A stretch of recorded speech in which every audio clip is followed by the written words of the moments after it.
Hai, masih bersama saya, Mr. Z, bicara. Tentu saja bicara tentang kebenaran, berdasarkan fakta, data, dan realita. Saya ingin mempersembahkan ini, ya konten saya ini, untuk Baim Wong. Untuk Baim Wong. Ya, siapa tahu dia mau mendengarkan. Ya, karena selama ini sepertinya dia mendengarkan nasihat-nasihat yang salah,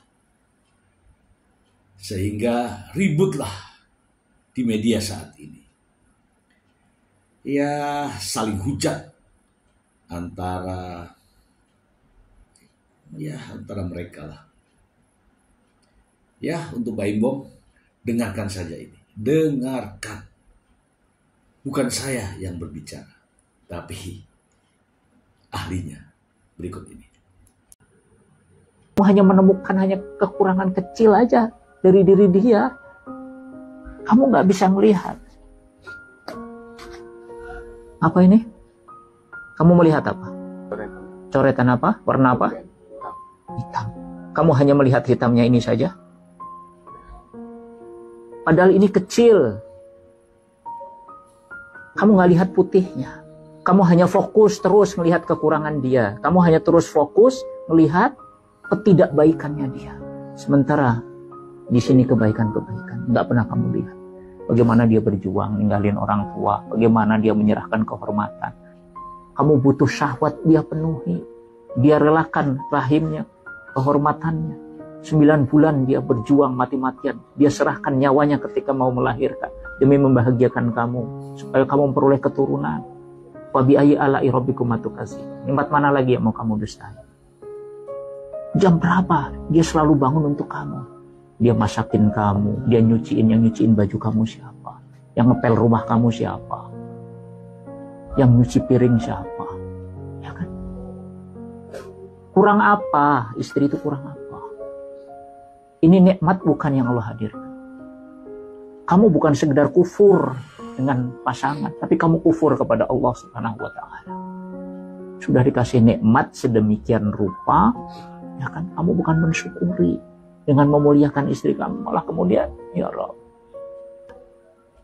kamu fokus mensyukuri yang putih ini. Jangan terus mengungkit-ungkit ini. Ini ujian. Kalau dia punya kekurangan, kamu memang dijadikan qawwam. Supaya apa? Membimbing dia. Bukan untuk merendahkan dia. Bukan untuk mencampakkan dia. Apa-apaan kalau cuman hanya kamu ingin nikmatnya aja. Setelah kamu gauli, hilang keperawanannya. Dia sekarang punya anak. Dia tanggung semuanya hidupnya. Ya, dia harus ngerawatin anak sendiri. Dia sudah nggak lagi perawan. Dia nggak lagi virgin. Dia mau disebut janda. Emang mau? Siapa yang mau disebut janda? Ada wanita yang mau begitu. Kamu menikah, waktu itu pengen disebut janda. Kamu ingin gagal pernikahannya. Demi Allah kamu pengen itu? Enggak? Siapa yang gak ingin berbakti sama suami? Dia ingin melakukan itu semua. Cuman wajar ketika dia buat khilaf. Dia memang punya titik. Dan titik ini sebagai wujud dia seorang manusia biasa. Sekarang kamu minta maaf ya istri. Sama.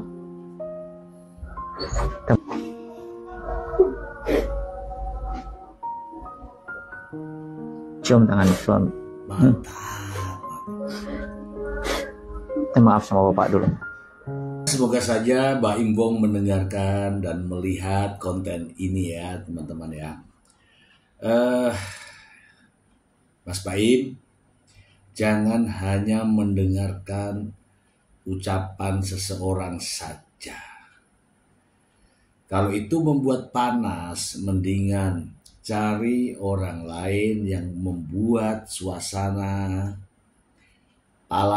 hati dingin sehingga tidak terus terlihat panas. Sudahi polemik ini dan berakhirlah dengan kasih dan sayang serta penuh kedamaian. Semoga bermanfaat. Terima kasih.